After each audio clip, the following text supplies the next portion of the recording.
Okay, so I'm Jeremy Pearson, and I'm an alcoholic and addict. I'm going to share with you my step 2 experience. So step 2 is came to believe that a power greater than myself could restore me to sanity.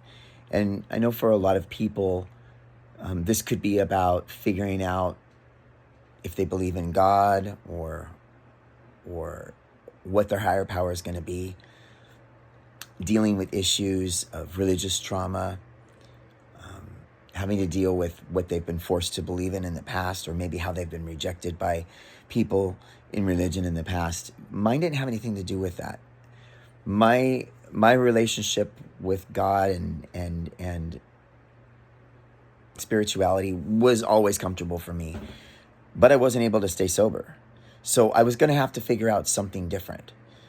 I had to figure out what was it that was going to make things different for me now. How am I going to stay sober? How am I going to do this? I already believe in God. I already have an intimate relationship with God. I already talk to God on a daily basis. That was never an issue for me. So now I have to find a power greater than myself that's greater than the power greater than myself that I already had. And what I already had was a relationship with God. So I was in a real dilemma. So I remember the first time when something really felt different for me was one afternoon. I was here in my living room by myself, and I wanted to use. And I was sitting on my couch, and I remember thinking, as long as I stay on this couch, I won't use. So I just clutched onto the pillows, put my face down in the couch, and I fell asleep. And when I woke up, I was still sober. I was so grateful that I had been able to make it through a craving. It was the first time I'd ever done that. I never knew that I don't have to use even when I want to. That just blew my mind. That wasn't something I ever thought was possible. This was the first time I'd ever actually made it through a craving without having to use. And I got down on the floor and put my face down on the ground and cried. And at that moment, I just decided whatever that was in the couch, whatever kept me sober through that craving, that's my higher power. I didn't need to know any more about it. I knew that now I had an intimate knowing that there was something that could do that. Next, I remember thinking, well, maybe it needs to be reality. Like they say,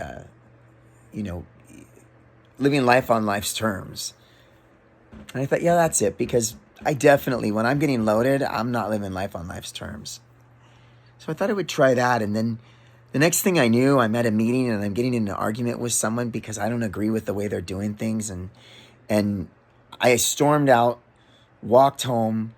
And when I got back home, I started to panic, thinking, fuck, what am I going to do now? I can't go back to that club.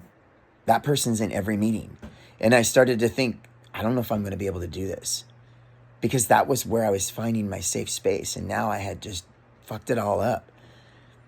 And then the phone rang, and it was the person that I'd gotten in the argument with, just calling to check in with me and see if I was okay.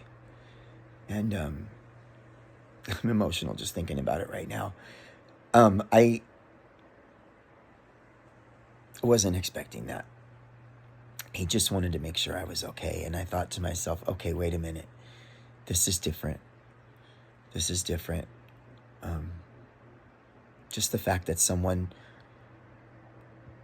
could get in an argument with me and then call to see if I'm okay, someone that I barely even know, that was something different. And then I thought, well, I didn't even have to want to take life on life's terms, and it still happened. So there's something more. And then another day, I was coming home from the meeting, and I